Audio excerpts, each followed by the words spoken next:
Every passionate follower of Jesus has a deep desire to share their faith with others. How do we make and multiply disciples around the block and around the world? How do we do it at a rate that can compete with population growth, a growing secular culture, and 40% of the world considered completely unreached?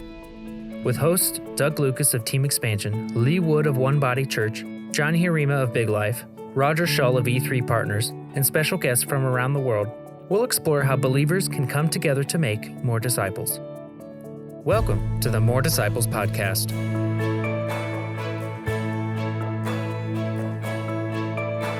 Yes, welcome to another episode of the More Disciples podcast. My name is Roger Shull. I'm one of the co-hosts here, and our guest today is Kenny. And unfortunately, his wife is going to join us, but we're in the middle of the COVID-19 pandemic still, so his wife can't join us just because of contracting that. And so our prayers are for her and their young son. But I'm one of the co-hosts here. My other co-hosts with us today are Doug. Good day. And subbing in for John Hirima is Forrest Head. Hey, welcome. And subbing in for Lee Wood is Zach Duke. Hey, everybody. How's it going? I also have the wonderful privilege of introducing our guest today, one of my dearest friends and just someone I look up to, co-laborers, Kenny Fong from the beautiful island of Mauritius. I wish we could all go vacation there because it's the Hawaii of Africa. And Kenny is just doing a phenomenal job of making disciples in Mauritius, surrounding island, but also co-laboring and collaborating and serving many other leaders throughout the continent of Africa, as well as other nations. And I've just learned so much from Kenny and getting to, grow close with him and his family. So we are honored and blessed to have Kenny on the podcast today to learn from somebody who is younger than a lot of people that are trying to start this work and just doing an incredible job. So Kenny, welcome to the More Disciples podcast.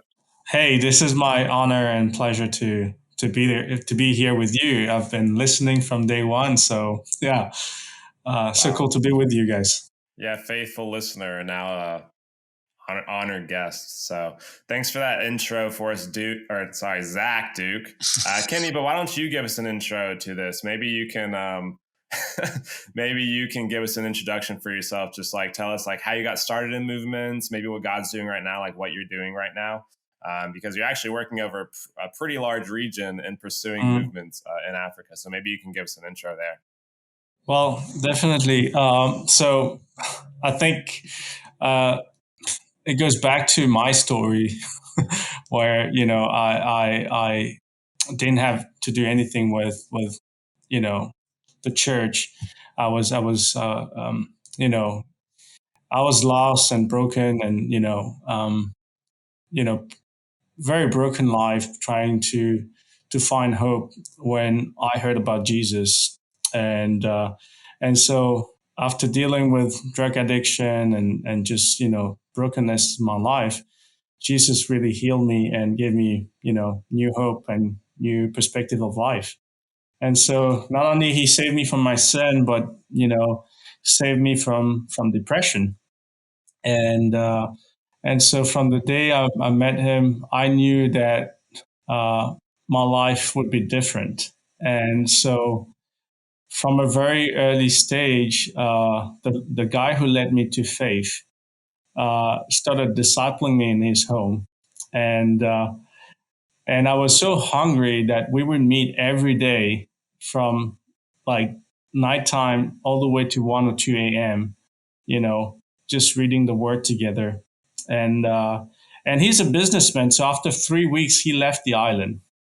And I was like, why do I go to church now? And he was like, this is church, brother. This is church. And he's been very intentional just to pour into me.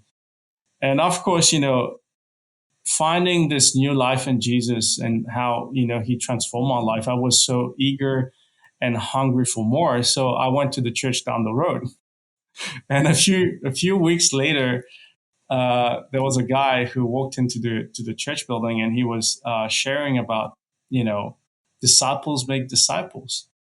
And to be honest, I didn't really quite understand what he was trying to say, and And after church, he came straight at me and started, asking me question, about my story and, where I come from. And so he invited me over to his place where, he was sharing with me the principles of making disciples. And at that time, being young and zealous, just met the Lord. So I want anything, that has to do with prayer, with Bible.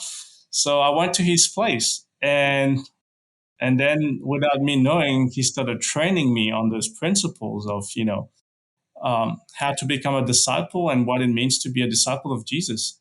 And that is to make more disciples. And so how he had trained me was very interesting because he trained me over the course of 6 weeks around some lessons and principles that I was asked to, put into practice.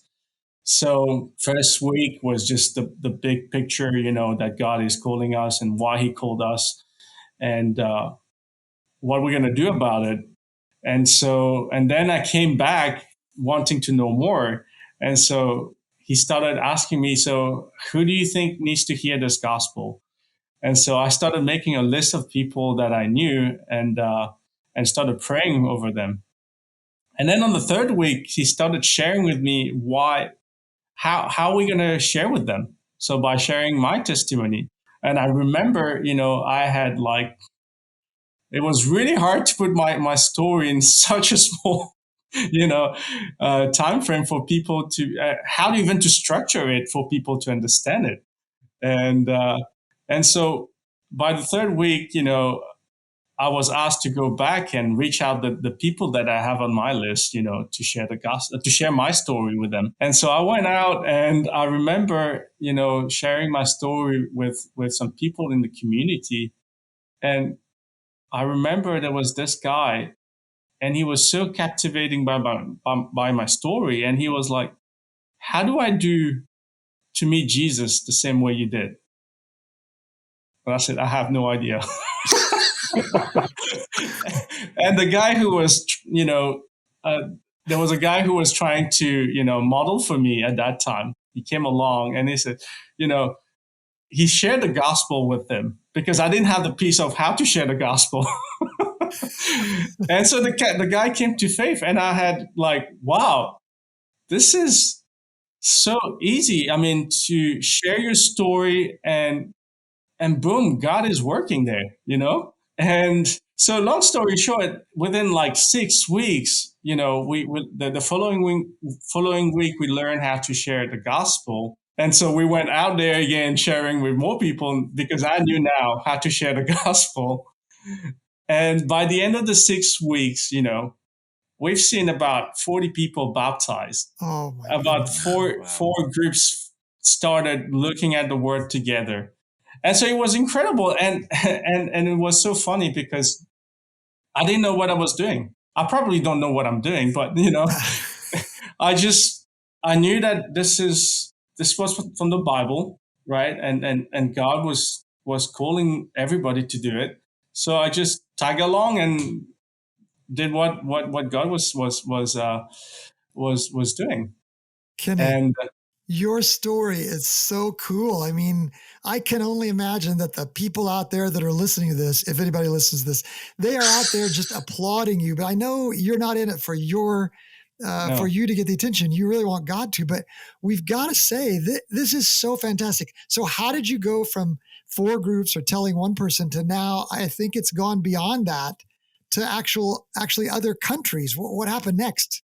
Oh wow! So that's a very good question. And so that was the beginning of just listening and obeying and sharing Jesus.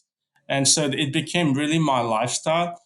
And so what I tried to really do from what modeled for me was just try to obey, right? Whatever God speaks to me, just obeying it.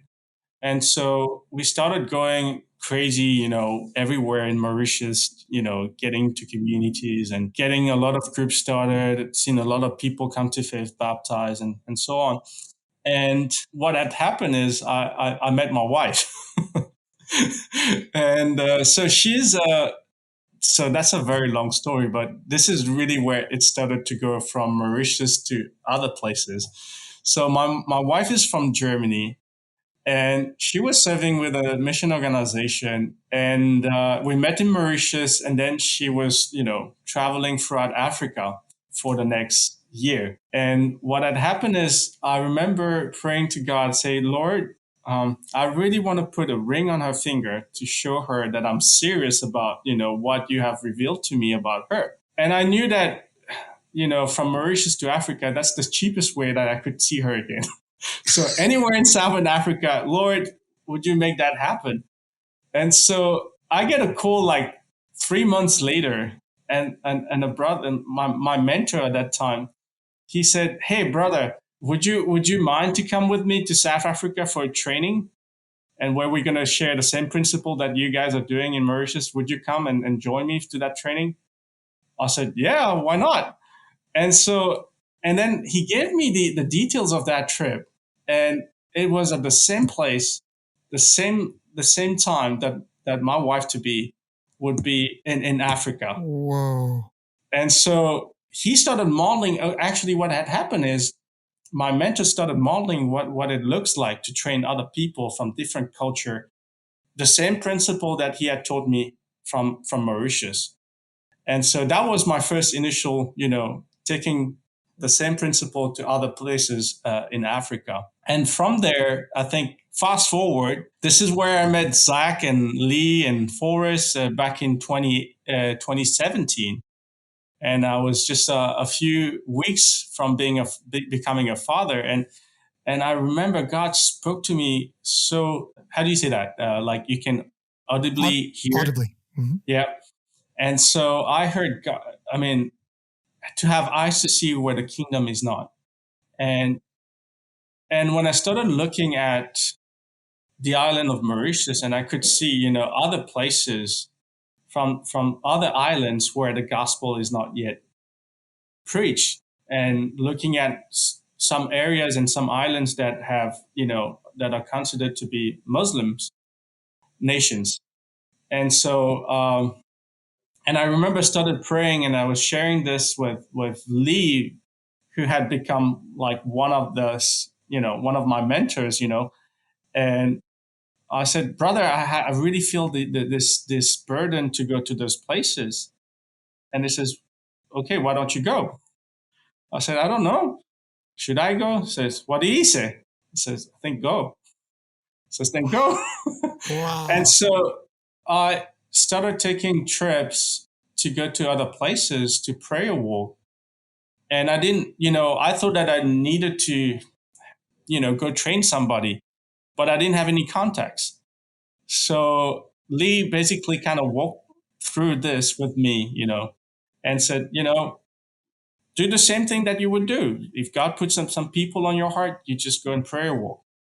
And so that's what I've done. We booked a ticket without knowing where I was going, and just went to those people, and yeah, and from this, it really created more curiosity from other people from mainland Africa, and started, training other places, and Wow.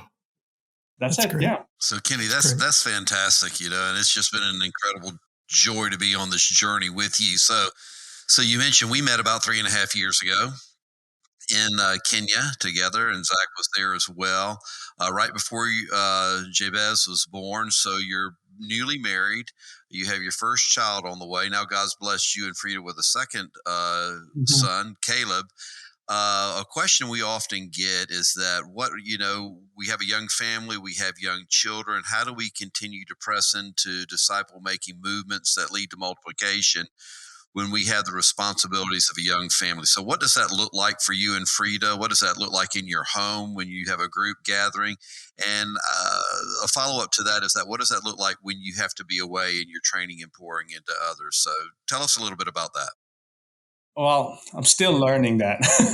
But I think that it helps when you have a spouse that really is one with you. And the reason why I really wanted to put a ring on a finger is because, I heard clearly from the Lord, after knowing her 3 days after, talking to her. Because I remember just talking with her what God was doing in my life and what God was doing in her life. And I knew that she was the right partner that would support that kind of madness to just, go. And I think I praise the Lord for, blessing me with such a partner in life, because there are many times where I feel like without her, it wouldn't have been possible, and so Frida is if you guys know her, I mean, she's very shy and quiet and more reserved, but I think she's more crazy than I am. And a lot of people try to talk me into sense, and they try to talk to Frida, but they don't actually know that she's the crazier. She's crazier than me. So from day one, she's been like together on this vision that God has put on our hearts for to see the unreached reached until everybody knows. And we really believe that why can't we be this generations that gets the job done? We kind of pray and hold each other accountable to really live up to that life. Kingdom first, how can we push and advance the kingdom first as a family?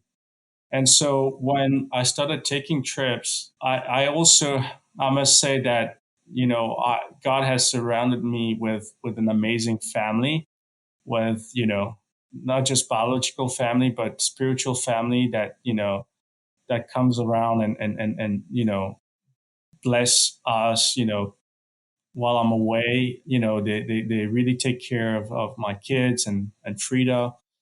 And also, I must say that my parents have been a huge supporter of the work, because every time I'm out there doing something, they also come and see how they can love on my family. That's pretty awesome that you have such a good spiritual family and your parents that can support you in that. And it's such a supportive wife. I mean, just being one together in this vision, how she doesn't, you guys are pursuing this together clearly. I'm wondering, like, as a young family, I know when I was pursuing movements, I was fairly young myself, and I felt like I ran into some obstacles by just trying to be young, and I was not overseeing work in multiple countries like you're talking about. And so I'm wondering, like, with such, where God has you, and being just having a young family and being a young person, like, have you ran into any obstacles in trying to train different people? Or I think about Paul saying to Timothy, don't let anyone despise you for your youth, but set an example, so there's even that potential that people could look down on you for being young. Like, have you experienced that? Like, just maybe you could speak to any obstacles you faced, or what God has done in that. Sure. I mean, multiple. I think we never grow out of challenges. But I think the first one that came is when I baptized the first people that said yes to Jesus. And I was so broke at that time. I had returned to my parents, and I was happily and joyfully returning home. My jeans being wet, baptizing first people, And my mom looks at me and she goes like, why are you soaking wet? I said, well, I just came back from baptizing my first disciples. And she goes like, you did what? And so both my parents did not quite understand, what was going on with me, because they had been believers for more than 30 years and not understanding, like, it's true, I needed discipleship. And they're like, you're baptizing people now? And it's been always challenging, especially when people know my past. The people that actually know me, I didn't have a glorious past, with drugs and the brokenness that was in my life. And so now preaching Jesus and sharing the love of Christ with people, it took really a long time for people to accept that, because they thought I was going through a depression and I was going crazy again, and it had some really tough, challenges, But the good thing is that over the years, by keeping faithful to the process and to Jesus, and now my parents are now church planters. They're alongside, and they are one of the most faithful disciple makers alongside.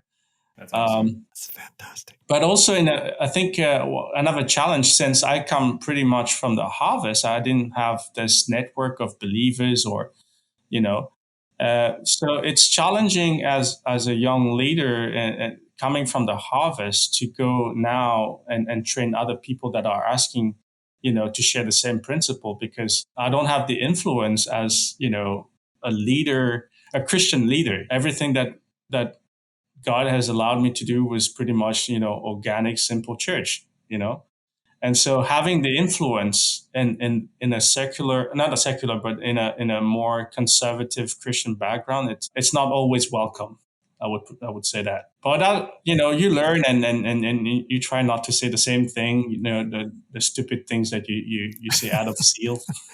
So definitely, and what other challenges is also, as I try now to partner and collaborate with other movement leaders, and how to stay humble, and I think it's also very important to learn from others, even though some come from, more traditional background, but you can, learn a lot from their wisdom. And so to remain humble and this open-minded of learning from anybody. Kenny, just on the idea of you being a young disciple maker, you being a young leader. I mean, you and I are the same age, right? We're both 32 years old, and we truly are. We're standing on the backs of giants of the faith who have plowed the way, who have gone on before us, and so we have so much honor to give to that generation that has given us so much, given us everything they have.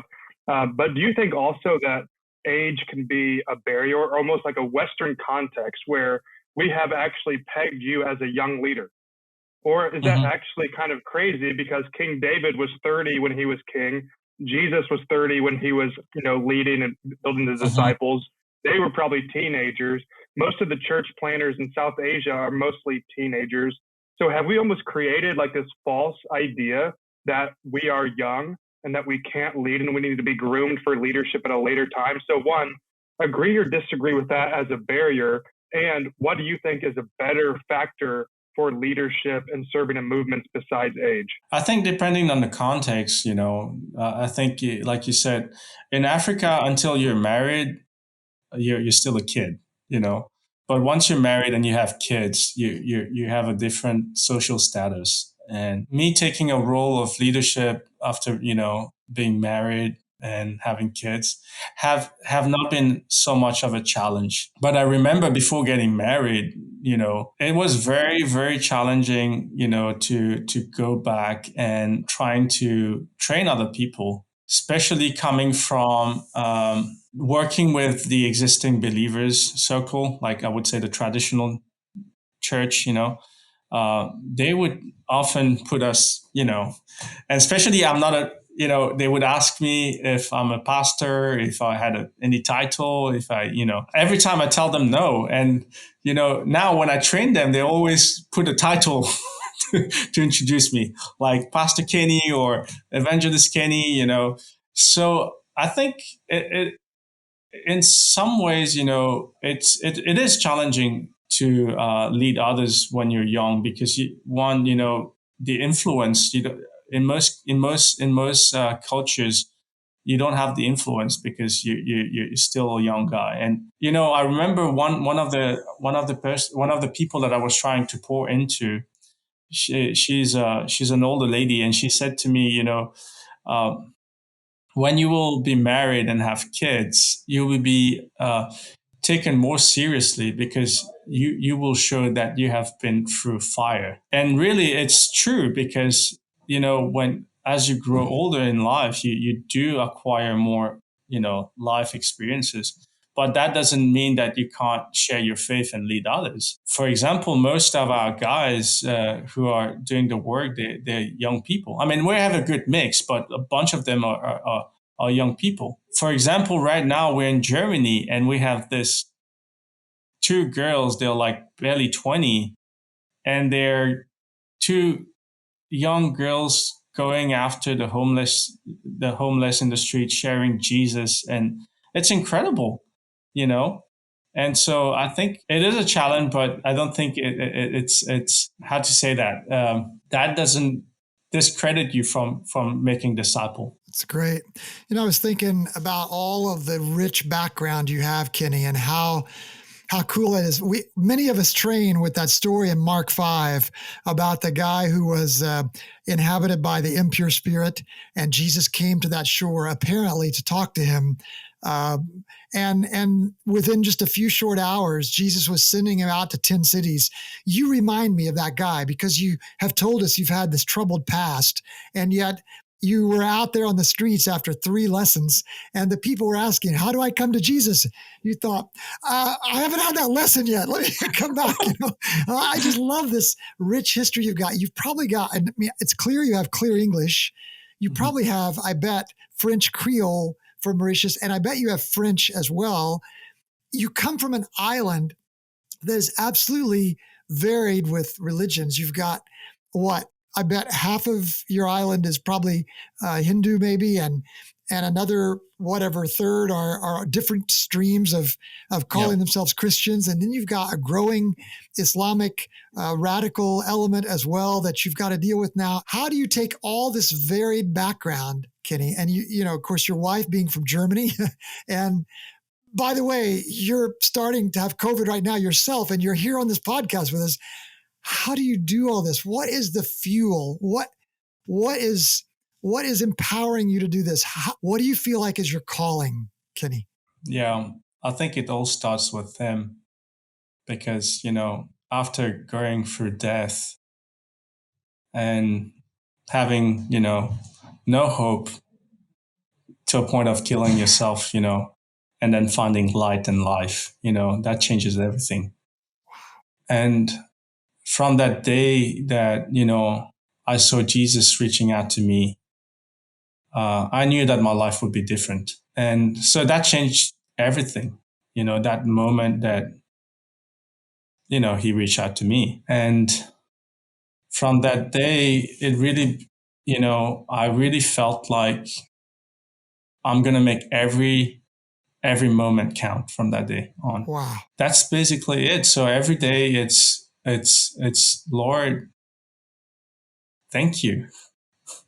And I think I need to remind myself every day of the beauty of salvation. And I know that, when I heard Matthew 24:14 for the first time, and I was thinking, why are we not all pursuing that thing that he wants to get done? And so it became really the motto of my life. How can I live long enough to see that day, And so, yeah, it's been really my wife and I, our drive for our marriage, our family is to, see that happen. Deep respect. Amen. Well, Kenny, I want to dig into this a little bit more because you've talked about this journey out of brokenness, right? And I feel like if we were all honest, we've all come through some type of journey of brokenness in the past, and there's so many others that are out there that they feel like somehow that past and that journey has disqualified them to be able to go, to be able to lead, to be able to make disciples. So the question is how do you feel like that journey out of brokenness has better equipped you to reach others, to make disciples? Well, I think God gives us a story, and that story, whatever the story is, it's still a beautiful story because we encountered the greatest miracle, and that is when the day we met him. And so that's the best story. And, when I train and sharing the same principle, how to share your story and God's story. And, when we get them to practice, people say, we don't have we never had like this kind of brokenness in our lives, and we've always been in church, and it's really hard, for us to share this. And I think what people don't realize is, if we dig down in our heart, there's darkness. And And I think what the beauty of it is he redeems darkness into light, you know. And for me, that's been really the thing that I've been encouraging people to share, is how this moment of light you've experienced, and now how everybody's got a story. And when you go into the dark room and you switch on the light, or you switch on a candle, there's light. No matter how bright the light is, there's light, and it changes the room, right? So that's the thing that I've been trying to encourage people, is to share the hope that you have, and everybody's got a story, and worth sharing. At the beginning, it was hard to share with others. Some things are kind of personal, you don't want to share.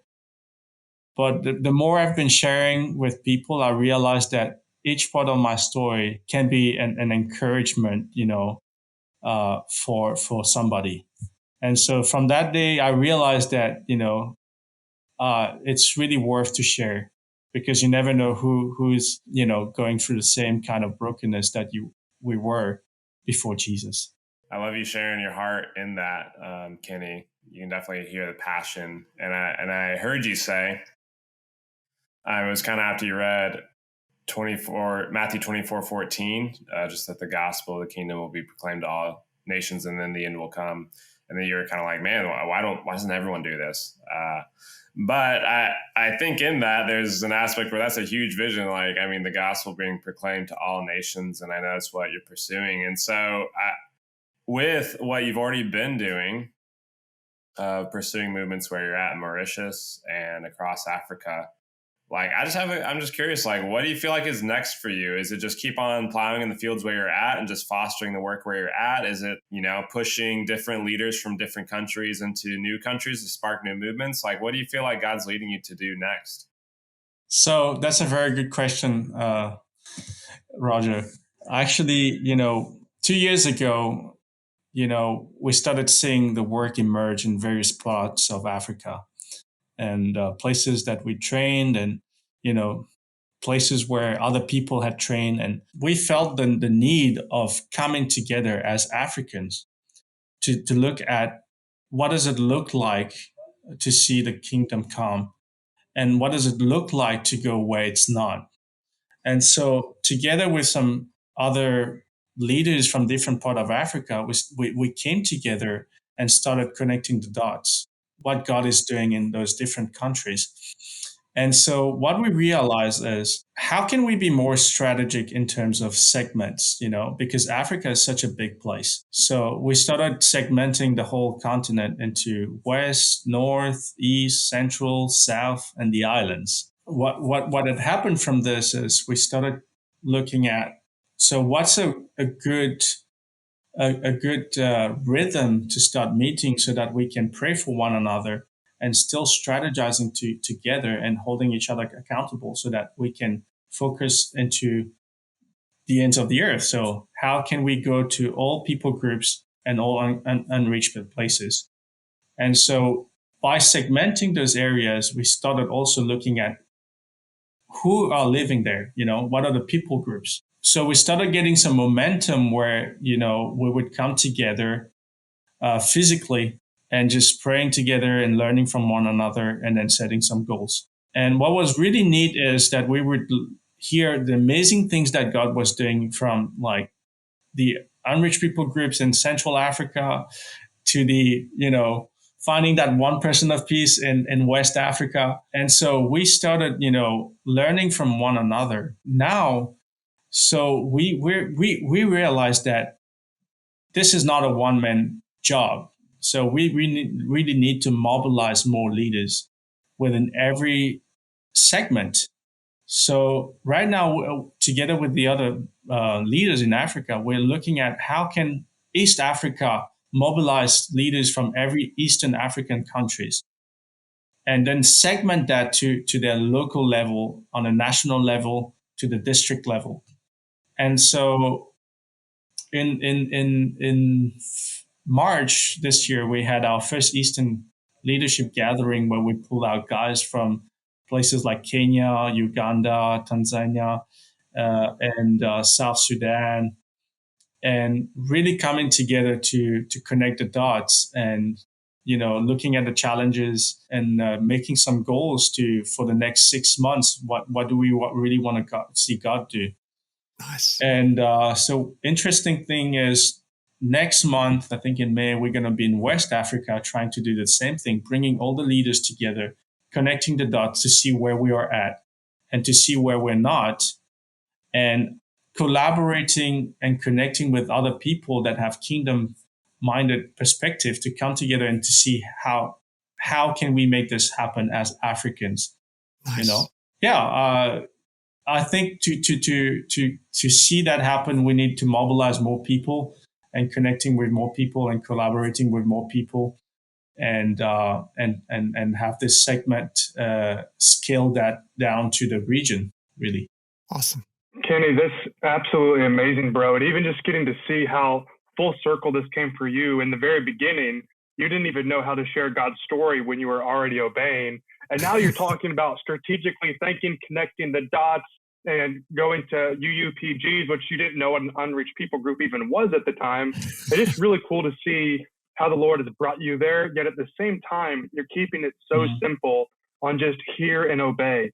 Hear and obey. And so something that Lee says all the time, I'm sure he didn't make it up, probably got it from Curtis or somebody, but you can't give away what you don't have. Right. So what I'm hearing from you and what I know from just relationship with you is that you do this from your own home. Right. At the simplest level, you are obeying Jesus from your home. This is God's command that you love one another. And then you're helping the surrounding areas do the same thing. Then God gave you eyes for the surrounding islands. And now you're serving leaders across teams, churches, organizations throughout Africa, connecting, communicating, collaborating with one another. I mean, that is just God. That's just God. And so you mentioned something earlier, which I think really puts this kind of leadership process into cycle. You mentioned MAUL, and for our listeners, if you don't know MAUL is just a leadership training cycle of modeling for somebody, assisting for somebody, watching them as they go do the same thing, and then leaving them because they don't need you to be there as they're, figuratively riding the bike now. So can you tell us just a little bit about, how you have built leaders in your home, in other islands, serving the brothers and sisters in other countries by the MAUL process? What does that look like for you? Well, that I'm sitting with you and talking to you right now and having people doing the same stuff back home. It's amazing. So it really takes time, to see multiplication. I think I've listened to the previous podcast. You've mentioned about, this is no silver bullet. You do A, B, and you can see magic happen. It takes time, and it's a journey of walking with people, pouring yourself into others. At the beginning, not thinking that everybody got it. So you train people and he says, you got it. And then you move on to the next training, to the next people, to the next group. But with time, I realized that, we need to go back in a system, and because people need to see that and need to really be like Jesus did with his disciple. And so when I started going back and helping, people, assisting people intentionally, it was hard because, people always had a different excuses and all sort of reasons. But, you kind of find this few that are actually obeying. And as they're obeying,